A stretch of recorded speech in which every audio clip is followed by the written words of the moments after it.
오늘 말씀 속에는 군데군데 하나님의 성품, 그 가운데 사랑이 녹아있고 배어 있습니다. 언젠가 역사의 마침표를 찍는 날이 올 것입니다. 그러면 그때 우리는 몸을 떨며 감격할 것입니다. 아, 그렇구나. 하나님 말씀이 진실이구나. 아, 그렇구나. 정말 천국이 있구나. 아, 그렇구나. 정말 하나님이 살아계시는구나.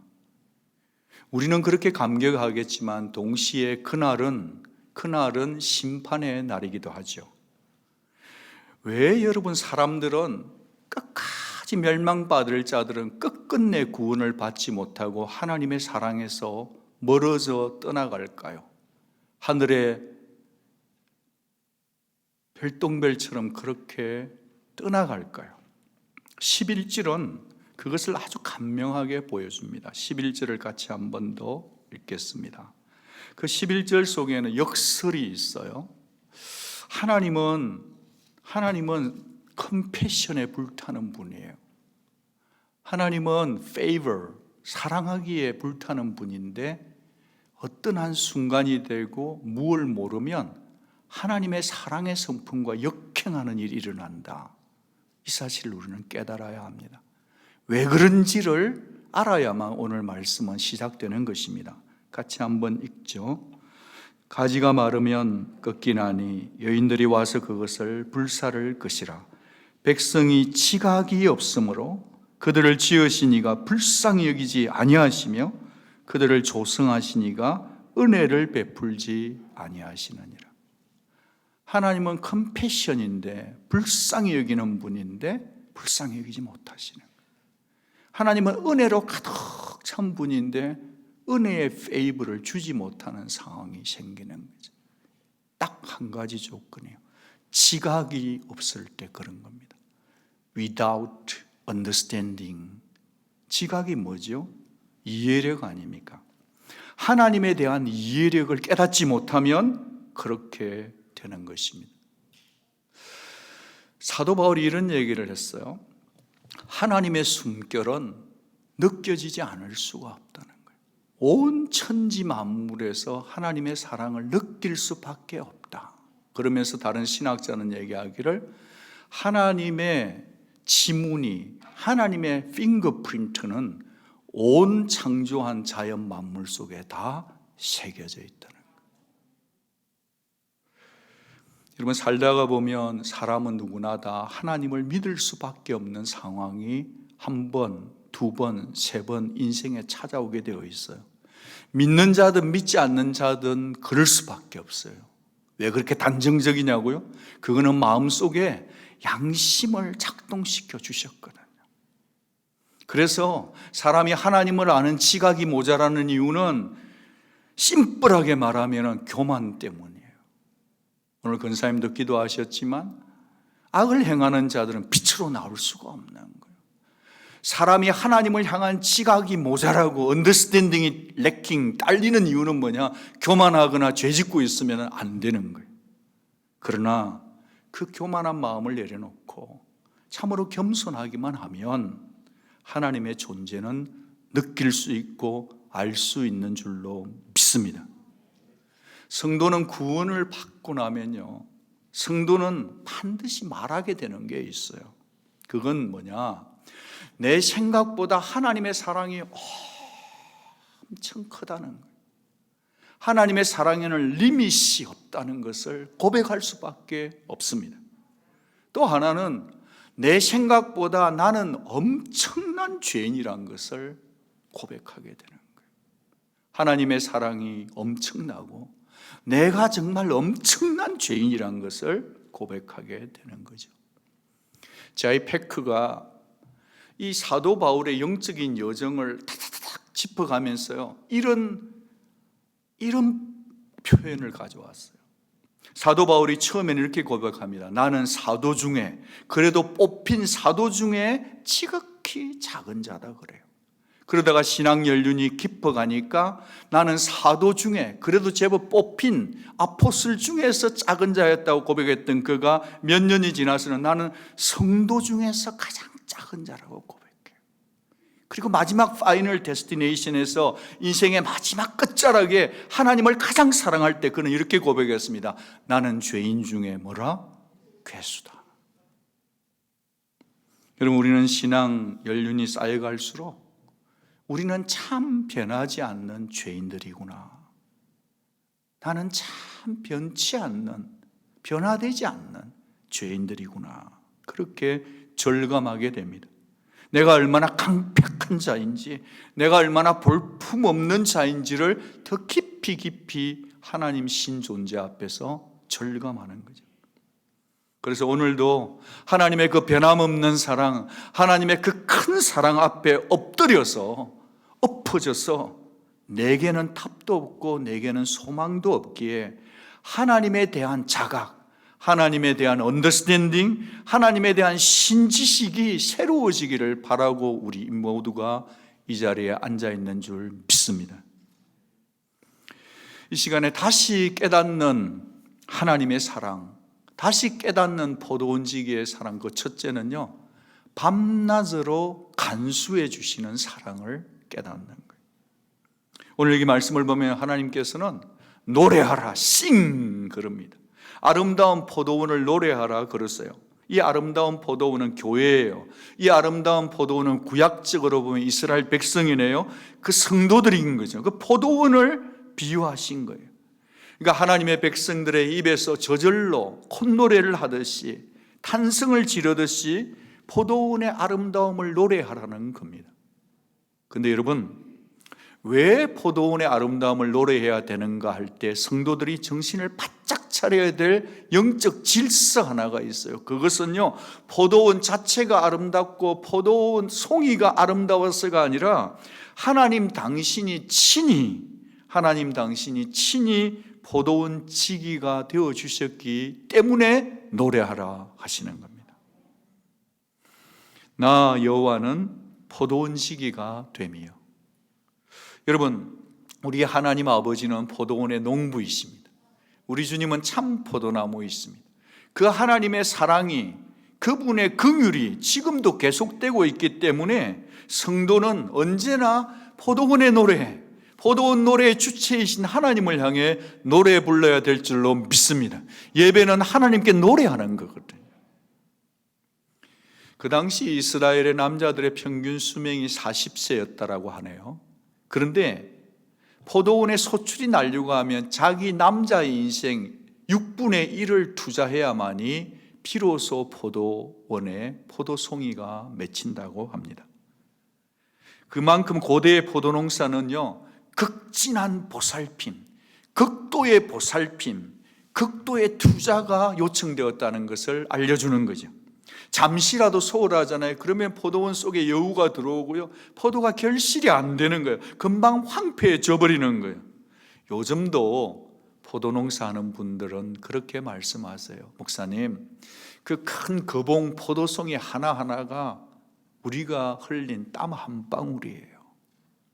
땀 한 방울을 흘려야 포도송이 그 한 송이가 맺힐 정도로 포도원은 그만큼 돌봄이 많이 필요한 겁니다. 그래서 그런지 이스라엘 사람들은 하나님이 자신들을 극진히 돌봐준다, 보호해 주신다는 그것을 표현할 때 두 가지 이미지를 가져오는데, 첫째는 목자의 이미지고 두 번째는 포도원 지기의 이미지를 소개해요. 목자의 이미지는 뭘까요? 양의 문 앞에서, 양의 우리의 문 앞에서 밤새도록 자지 않고 양을 지키는 목자. 포도원 지기의 의미는 뭘까요? 그 이미지는 말이죠, 정말 늑대나 여우에 들어오는 것을 막으면서, 도둑이 오는 것을 막으면서 망대에서 잠을 자지 않고 파수꾼처럼 지키는 포도원 지기의 이미지인 겁니다. 시편 121편 4절에 이스라엘을 지키시는 자는 졸지도 아니하시고 주무시지도 아니하시리로다. 여러분이 오늘 이 자리에 와서 예배 드릴 수 있고 댁에서도 예배 드릴 수 있는 이유는 간밤에 졸지도 아니하시고 주무시도 아니하시고 우리 하나님께서 여러분은 자고 있을지라도, 아니 여러분의 잠 못 이루는 그 밤에 그 감정의 고민을 주님이 밤새도록 지켜주셨기 때문에 그나마 이나마 우리가 아버지 앞에 나와 예배 드리는 줄 믿습니다. 이스라엘 사람들에게는 3절이 그만 의미가 팍 와닿는 거죠. 3절 같이 읽죠. 나 여호와는 포도원 지기가 되며 때때로 물을 주며 밤낮으로 간수하여서 아무든지 이를 해치지 못하게 하리로다. 내가 하겠다 그러시는 거죠. 배려 깊은 포도원 지기 하나님이 친히 때에 맞게 적절하게 물을 주시는 것입니다. 우리 교회 기도 동산에 물고기들이 많이 있습니다. 그런데 태양이 자개라는 이 샌안토니오에서는 물이 자주 마릅니다. 물의 수위가 내려가며 물고기들이 보여요. 그러면 새들이 와서 아침 식사를 해요. 참을 수가 없어요. 그래서 물이 모자라면 언제나 물을 채워줍니다. 요즘은 짜브가 하나 더 늘어났는데 피시탱크, 큰 탱크를 어느 권사님이 도네이션을 했어요. 그 안에 물고기들이 얼마나 예쁘게요. 얼마나 몸매가 날씬한지 몰라요. 얼마나 춤을 잘 추는지 몰라요. 아이들이 그 앞에 서면 감탄해요. 그런데 그 위에 보면 조명이 있어요. 빨간색, 파란색, 노란색, 그게 핑크색인데 그걸 누르면 그 안이 너무 아름답게 보여서 어린 아이들이 와우, 맘, look at. 그런데 저는 짜부가 하나 더 생겼는데 퇴근할 때는 반드시 그 조명불을 꺼주고 가야 물고기들이 밤에 잠을 잘 자고 아침에 신선하게 나타나거든요. 사람인 저도 물이 모자라면 물을 채울 수도 있고 빛이 있어야 될 때는 빛을 주고 잠을 잘 때는 불을 끈다고 한다면 우리 사랑하시는 하나님 아버지께서 저와 여러분 모든 것에 필요할 때 물을 주시고 빛을 주셔서 따뜻하게 아무리 세상이 추워도 저와 여러분의 시린 감정을 하나님 그분의 사랑이 온도 조절하셔서 지켜주시는 줄 믿으시기 바랍니다. 밤낮으로 간수해 주신다. 이 간수한다는 것은요, 온갖 해코지, 우리를 괴롭히고 우리를 티징하고 우리를 어렵게 만드는 모든 것으로부터 한시도 눈을 떼지 않고 지키신다는 단어가 간수한다는 의미예요.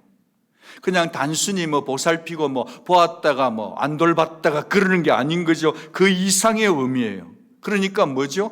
온갖 두려움과 어려움과 질병과 모든 것이 올 때 이 포도원 지기는 자기의 두 팔로 이 포도원을 감싸 안고 모든 것으로부터 지켜내고 보호해주고 간수해준다. 그 단어가 바로 간수한다. 자기의 품에 넣고 챙긴다는 거예요. 날씨가 춥고 비가 오는데 아이들 누리한국학교 보낼 때 정말 또 애를 마중 나올 때 빗방울이 떨어지면 엄마가 자기 옷으로 이렇게 자기 새끼들을 챙겨서 비 안 맞도록 가서 차에 집어넣고 가는 것처럼 돕는 선생님들이 비를 막아주는 것처럼 그렇게 간수하고 챙기고 품에 안고 지켰다는 것이, 이 하나님이 이 일이 저와 여러분의 아버지가 하신 일인 줄 믿으시기 바랍니다. 여러분이 설사 느끼지 못하고 있을 그때에도 하나님의 극진한 사랑이 저를 지켰고 여러분을 지켰고 여러분 가정을 지켜오셨으며 앞으로도 교회 공동체와 우리 모두를 지켜주실 줄 믿습니다. 근데요, 잘 믿다가도 아차하는 순간이 되면 그냥 내가 잘나서 내가 내 인생 지키고 내가 우리 집 지키고 내가 내 자식들 좋은 곳에 보내서 했다라고 착각하기가 너무 쉬워요. 절대로 아닌 것입니다. 오직 하나님의 사랑이, 그분의 사랑이 밤낮 우리를 간수해 주셨기 때문에, 감싸 안아 주셨기 때문에 오늘을 살고 내일도 살아갈 것을 믿으시기를 바랍니다.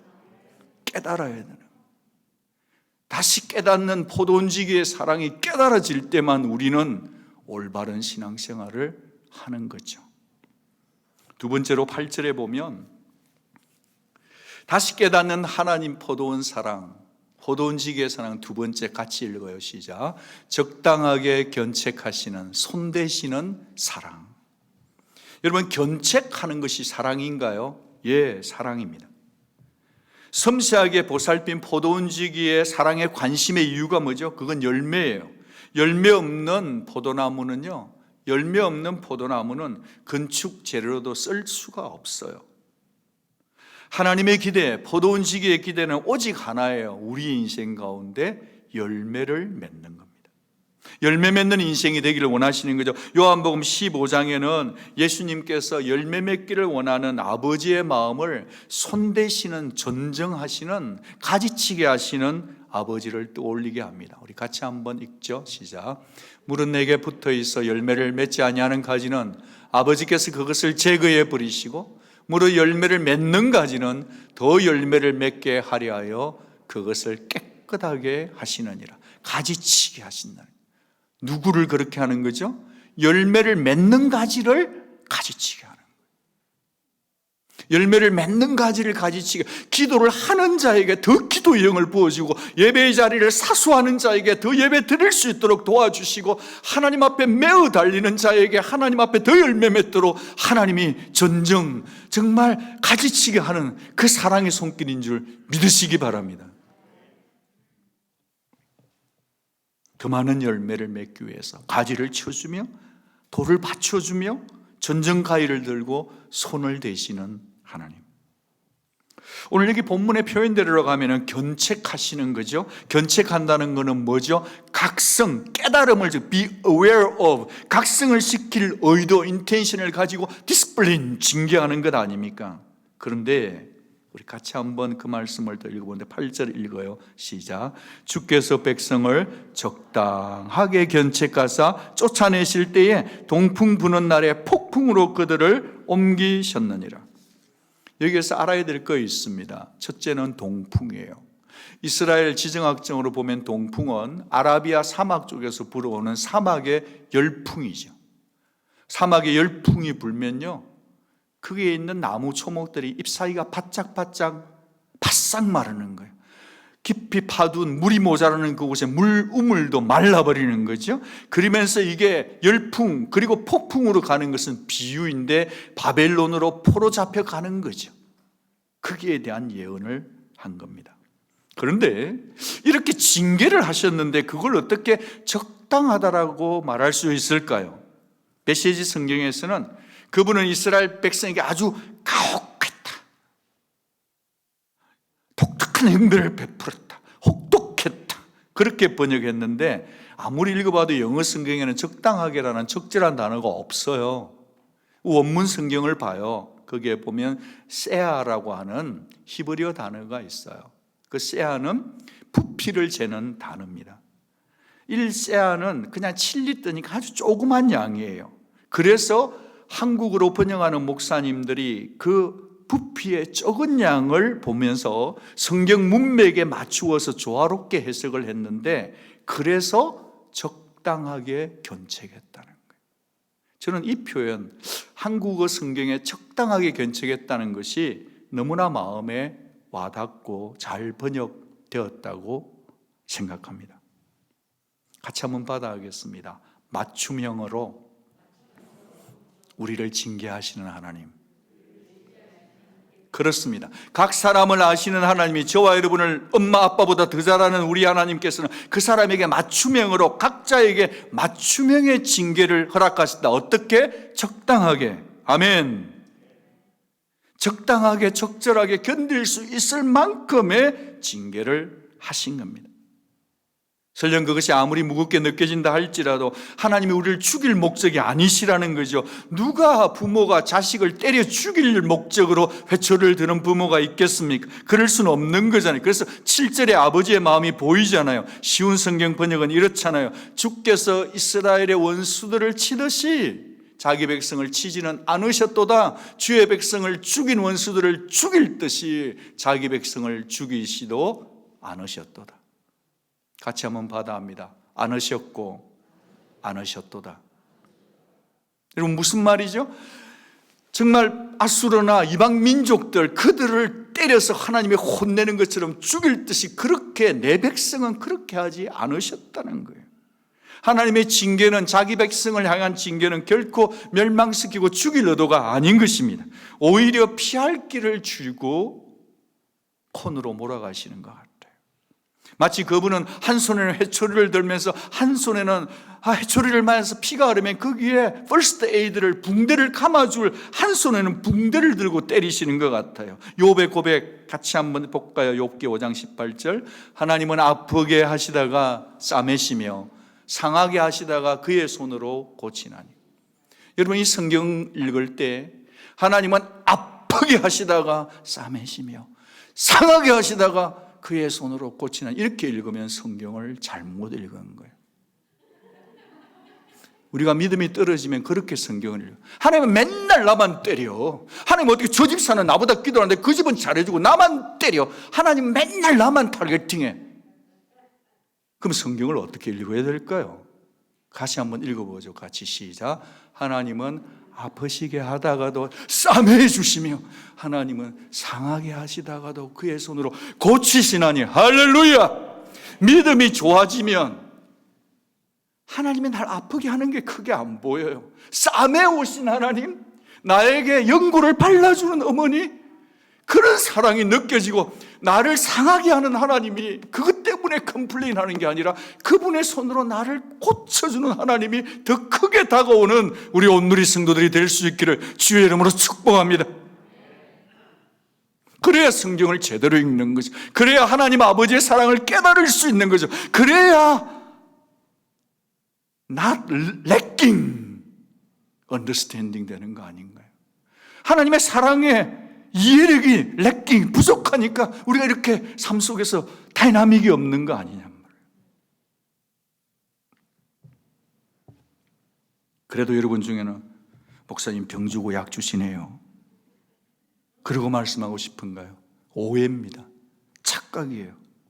야, 우리는 그래요. 뭐 남편이 막 아내한테 고래고래 괌 성질 다 부려놓고 나갔다가 꽃다발 하나 갖다 오면 그 꽃이 뭐 의미가 있어요? 자녀에게도 막 어떨 때는 막 이렇게 하면 안 될 말 다 해놓고서, 우리는 그럴 수 있어요. 우리는 내가 잘못해놓고 할 말 다 해놓고 달래고 수습하는 그런 우리니까 우리의 관점으로 하나님을 보니까 성경을 오해하는 거지만, 우리 하나님은 그렇지 않다는 거예요. 우리 하나님은 우리에게 회초리를 대는 순간에도 그분의 가슴은 긍휼과 사랑에 불타고 있음을 믿어야 할지입니다. 철든 성도는 나중에 알아요. 깨닫는 거죠. 이 징계가 없었다면, 하나님이 나를 이 순간에 막아주지 않았다면 나는 어떻게 됐을까? 나 아마 망했을 거다. 하나님, 나 죄 가운데 죽었을 거다. 내가 그 죄 지을 때 하나님이 나를 부끄럽게 하신 것, 그것이 은혜인 줄 알고 그 징계, 그 견책이 나의 인생의 여정 가운데 브레이크 시스템을 받아들일 줄 아는 성도가 되어야 될 줄로 믿습니다. 쉽지는 않죠. 히브리 기자가 얘기했어요. 하나님의 징계를 받는 것은 당시에는 힘든다. 그러나 그것을 깨닫고 나면 의의 평강한 열매를 맺는 줄로 믿습니다.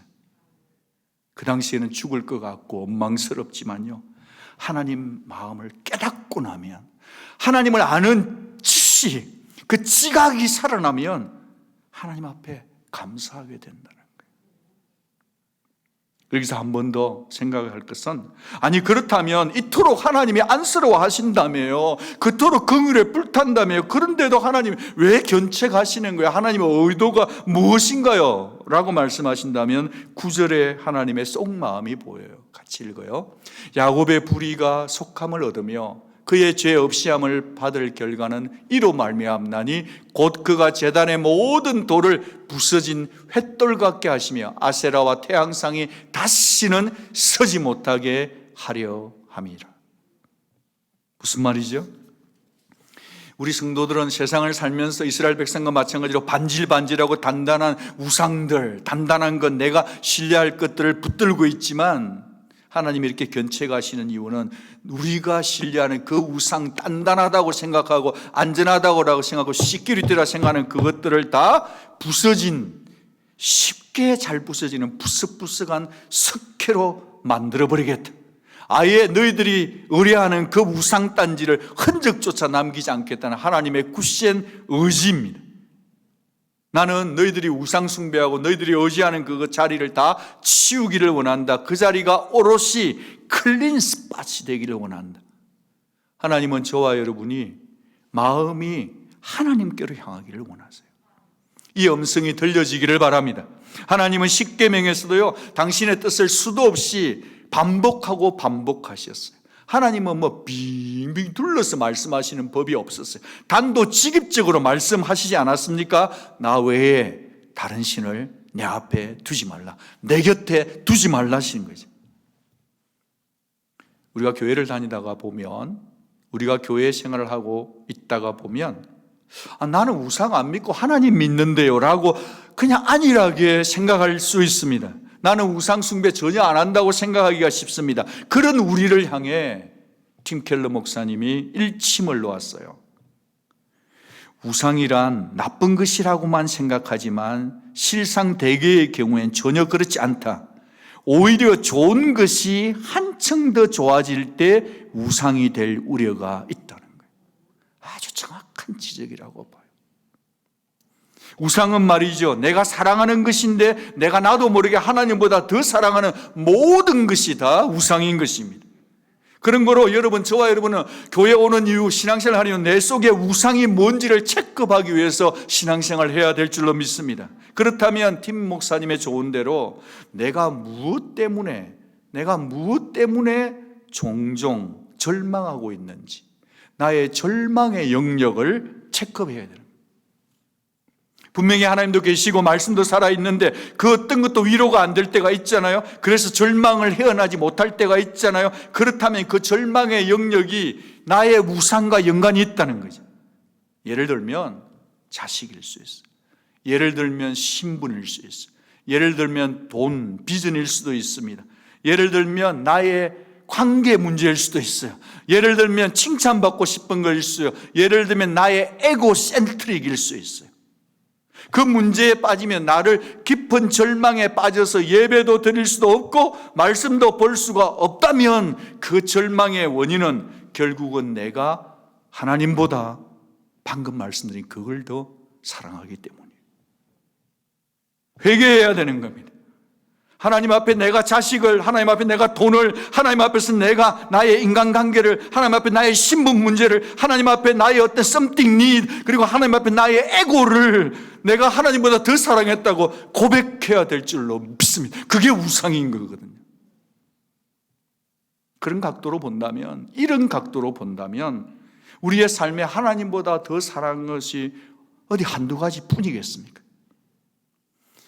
지금 누가복음 새벽 예배를 계속 하고 있는데, 며칠 전에 제가 이제 말씀을 전한 순서에 누가복음 큐티를 하는데 주인이 큰 잔치를 배설하고 사람들을 막 초대했네요. 근데 못 온다는 사람들이 있어요. 그들의 excuse가, 그들의 변명이 다 똑같아요. I have just bought it. 내 방금 샀대요. 방금 밭 샀고, 방금 소 샀고, 방금 결혼했대요. 방금 샀대. I just bought it.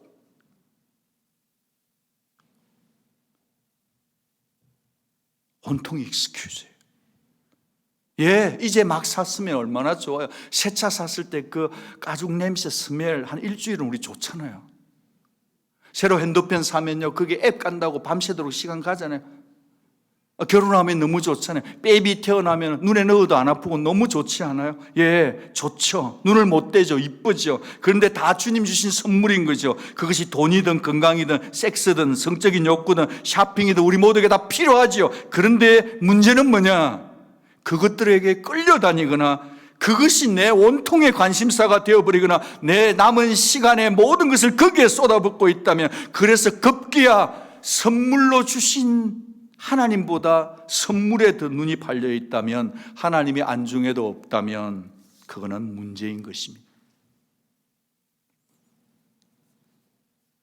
그건 우리가 해결해야 될 부분이에요. 그래서 주님께서 가끔 때로는 노란불을 켜기도 하세요. 주님이 노란불 켜도 안 되면 빨간불을 켜기도 하세요. 마치 포도원 지기가 전정가위를 들고 쓸데없는 우리의 가지들을 잘라내듯이 하나님이 손대시기 시작하는 거예요. 여러분, 영적으로 센시티브한 사람, 하나님의 사랑을 깨닫는 사람은요, 하나님이 첫 번 가위질을 딱 할 때 알아차려요. 얼른 돌이켜요. 근데 내가 죄 가운데 있고 그런 소리가 들려도 내가 하나님을 사랑하고 두려워하기보다 땅에 있는 것들에 더 관심이 가면 못 잘라내요.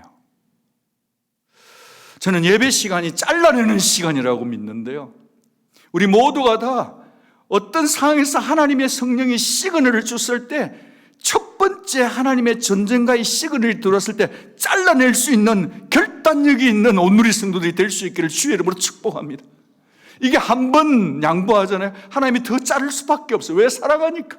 그러면 계속 잘라 들어오시는 거예요.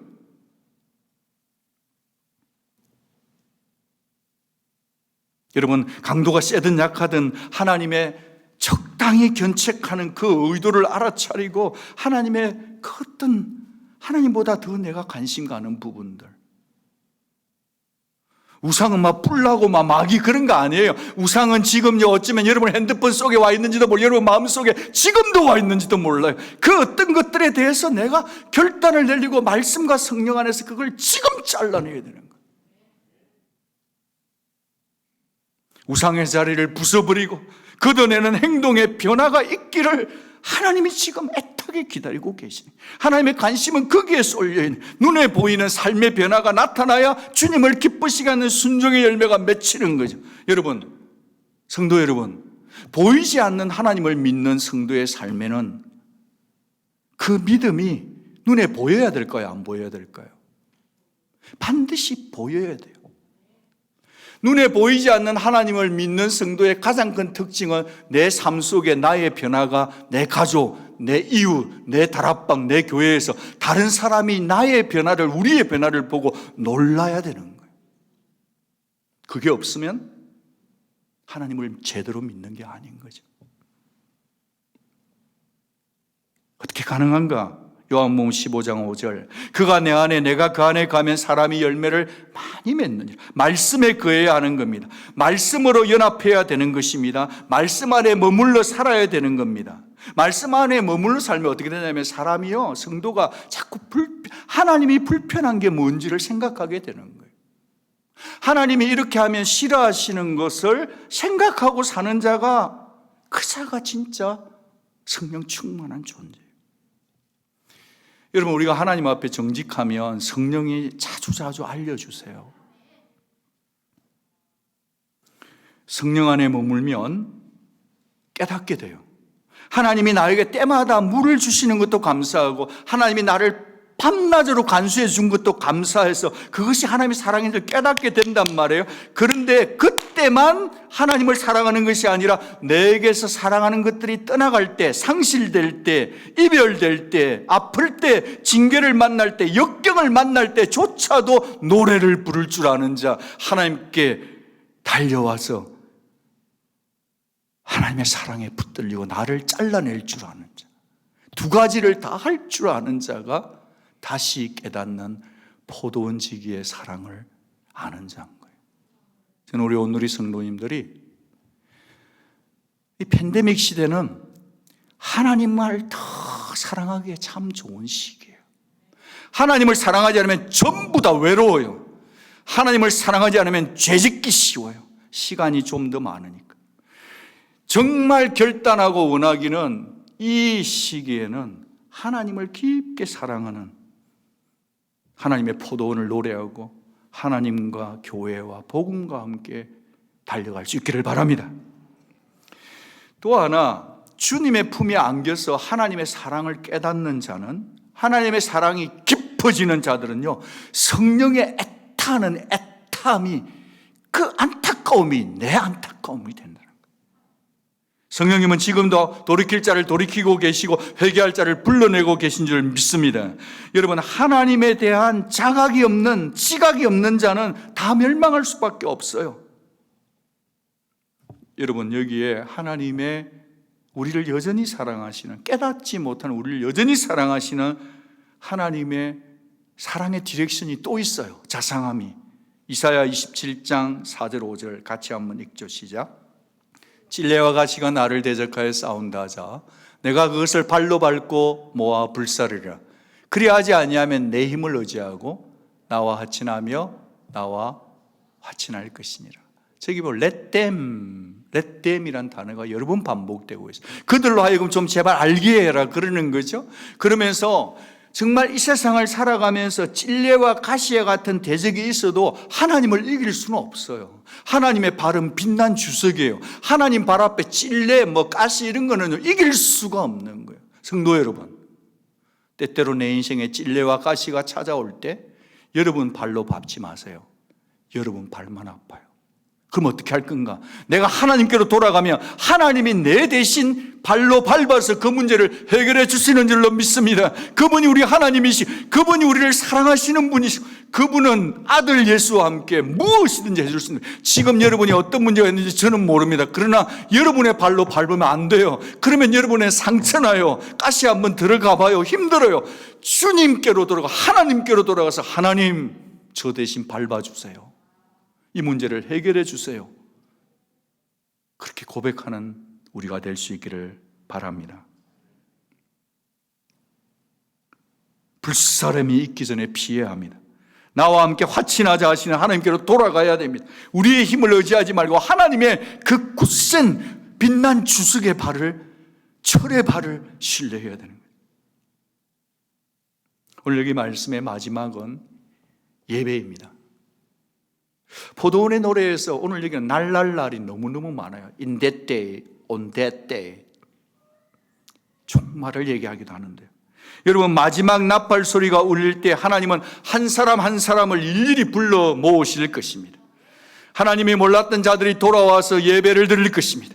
인종과 민족과 언어를 초월해서 예배를 드리고 전 세계에서 예배를 드리게 될 것입니다. 저는 우리 오늘 강단기도 하면서 올라오기 전에 우크라이나의 유럽 땅에 다시 한번 복음이, 지금 이 전쟁 때문에 복음이 일어날 수 있도록, 물론 전쟁을 막아줘야 되겠지만 지금 이 시간은 하나님이 당신의 백성을 구원케 하는 또 다른 민족적인 하나님의 플랜이 있다고 믿습니다. 그리고 기도했습니다. 이사야 27장 13절 같이 한번 읽죠. 시작. 그날에 큰 나팔을 불리니 아수르 땅에서 멸망하는 자들과 애굽 땅으로 쫓겨났던 자들이 돌아와서 예루살렘 성산에서 여호와께 예배하리라. 사랑하는 온누리 성도 여러분, 팬데믹 시대가 되면 안 나가 성도님들이 많이 생길 수 있습니다. 가난한 성도님들이 계실 수도 있어요. 여러 번 들으셨죠. 여러 가지 익스큐즈 할 게 참 많아요. 근데 저는 그걸 믿지 않습니다. 처처에 전쟁의 소리가 있고 어려움이 있으면 주님이 오실 때가 가깝잖아요. 하나님의 위대한 환상이 있고 하나님의 뜻이 있어요. 하나님의 비전이 있고 하나님의 꿈이 있는 겁니다. 여러분, 지금부터요, 더 많은 사람들이, 더 많은 민족에서요, 다양한 민족에서, 유럽에서, 아프리카에서, 남미에서, 북미에서, 정말 어느 땅에서, 네팔에서, 인도에서, 어디든지 모든 대륙에서, 남미와 북미에서, 아프리카에서 많은 사람들이 하나님께로 돌아와서 예배드리는 위대한 환상이 더 폭발적으로 일어날 것을 예언하고 선포합니다. 말씀이거든요. 반드시 돌아오는 겁니다. 우리의 생각이 안 온다, 아이고 안 온다, 오늘도 누구도 안 오고 나도 안 오고, No way! 그거 아니에요. 그거는 위대한 하나님의 환상을 믿는 자들이 아니고요, 하나님은 마지막 때가 되어 갈수록 이 전쟁이 일어날 때 조심스럽지만 모든 1차, 2차 대전은 유럽에서 시작됐어요. 그러니까 이번에 3차 대전이 일어난다, 그런 얘기 예언하는 거 아닙니다만은, 정신을 바짝 차리고 지금은 하나님이 마지막 때에 자기 백성들을 예배의 공간으로 돌이키려고 하나님이 일하고 계심을 믿으시기를 바랍니다. 지금은 선교할 때고, 지금은 전도할 때고, 이 땅 샌앤토니도 영혼들이 돌아올 것을 바라고, 모든 교회의 사역, 기도, 우리의 모든 삶, 직장 속에서 모든 것이 아이베스트 영혼뿐 아니라 영혼을 사랑해서 그들에게 예수의 복음을 전하기 위해서 저와 여러분이 오늘 마스크 쓰고 살아있는 줄 믿습니다. 구원의 절정은, 포도원의 노래의 절정은 예배 아닙니까? 하나님의 사랑을 깨달았기에 천상에서 예배를 드릴 저희들이지만 이 땅에서도 오늘 예배 드리는 거 아닙니까? 그런 거로 여러분이 어디에 계시든, 여러분의 자버가 무엇이든, 무슨 일을 하시든 그 자리가 하나님을 예배하는 자리 되기를 축복합니다. 내게로 집중하던 에고센트릭의 자리에서, 세상을 향하던 그 자리에서 그 자리가 클린 스팟이 되고 하나님을 향한 지각, 깨달음이 새로워져서 날마다 성령과 말씀과 예배 안에서 날마다 하나님을 아는 지각이 새로워지는, 업그레이드되는, 디벨롭되는 그런 하늘의 사람들이 다 될 수 있기를 주 예수 그리스도 이름으로 부탁드립니다. 기도하겠습니다.